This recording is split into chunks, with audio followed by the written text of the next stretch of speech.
Bloomberg Audio Studios. Podcasts, radio, news. The Stock Movers Report, your roundup of companies making moves in the stock market, harnessing the power of Bloomberg data. Let's take a look at some stocks on the move today. I'm Tim Stenevec. Along with Carol Masser, we are joined by Bloomberg Television Markets correspondent Nora Melinda. Did you find any stocks that were moving lower? Yeah, but I'll save that for a little later. Okay. We're going to start with one that's in the green. I'm looking at shares of Home Depot. This is the company that reported. We did see pretty much a beat across the board, especially as we look at the key metrics for sales. But there's still a lot of concern out in the market. People are thinking about the macroeconomic environment and how it still continues to weigh on the real estate industry and any sort of home improvement related company. So you do see shares of Home Depot on the rise. They're up about 2.3% right now as we speak. And if you take a look at the year-to-date basis, they're up about almost 12% so far this year. But as I was speaking to sources, and is what we're really seeing a lot of people talking about on Wall Street, it's just still that concern as to whether or not we're actually able to see this company being able to really weather the storm that is the macro. And some saying that we've been seeing this for years after year after year. Maybe Home Depot needs to get a little bit more creative with how they're actually able to grapple with this situation that's not their fault.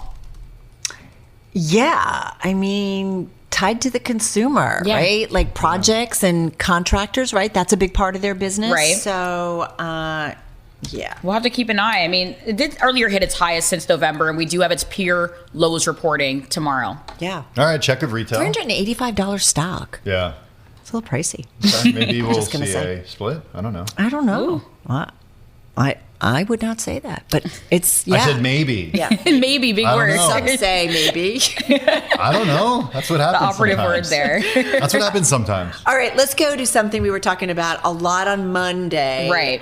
The battle between Novo and Eli Lilly. Yeah, I mean, Tim, you want some decliners. I want some decliners. Take a look at Novo Nordisk, ticker NVO. Amazing. Eli Lilly, ticker LLY, both declining. We know that this story continues to evolve as we've been seeing most of them kind of going head to head. But the latest news is that Novo Nordisk plans to slash the U.S. prices for its medicines Wegovy and Ozempic next year. We know that this is a company that's really been struggling when we think about itself keeping up as a major competitor in this space, as we think about the obesity, weight loss, drug industry more broadly. They're saying that the lower prices could reduce out-of-pocket costs for some customers that have insurance that requires them to cover a larger portion of their drug costs. But we'll have to see how this trickles out. But as for now on Wall Street, it seems as though people are still a bit skeptical about the company as a whole, and you're seeing its peer Eli Lilly also falling after this news. Maybe they're just cranky over yesterday's news, right? That they had some disappointment in terms maybe some of spillover.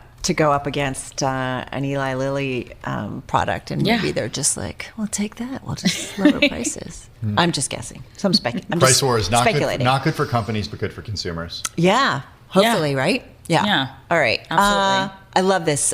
We talked about this. We all are talking about this a lot. Advanced micro devices. Yes. I mean, we can't keep our eyes off of tech at this point, as we've really been digging into some of these companies. Shares of AMD today up about 9% right now in the trade. This is, of course, after Meta said that it would buy the company's chips and computers designed to run AI models. We see AMD as the second best performing stock in the S&P 500 today. So clearly Wall Street is taking a liking to this. Take a look at shares of AMD, though. Year to date, not too much action. They're just below flat on the year, down about 0.1% year to date here in 2026. But this deal in particular is expected to begin in the second half of 2026. And they're saying that it'll be worth double-digit billions of dollars per gigawatt. So massive action that we're seeing here. And certainly you're seeing Wall Street taking a liking. And AMD was a star last year. It was up like 77, 78%. So, yeah. I'm just looking at the year to date. Yeah, flat, but at $215 a share right now. Today, it's surging. And remember, as Ed reminded us, was it $699? No, what was it? $600. $600. It has to. Yeah, for one of the warrants. For one of the warrants. Yeah. For Meta. This is the structure of the deal is a little different than other, quote unquote deals that we've seen. Yeah. Between the hyperscalers. Yeah. Yeah. And Meta's a different company too, because it doesn't sell capacity like these other providers like an AWS or a Microsoft. So it's still questions about the quote unquote circular funding. But if it exercises if Meta exercises all those warrants, right, they could become a very significant shareholder in AMD. The Stock Movers Report from Bloomberg Radio.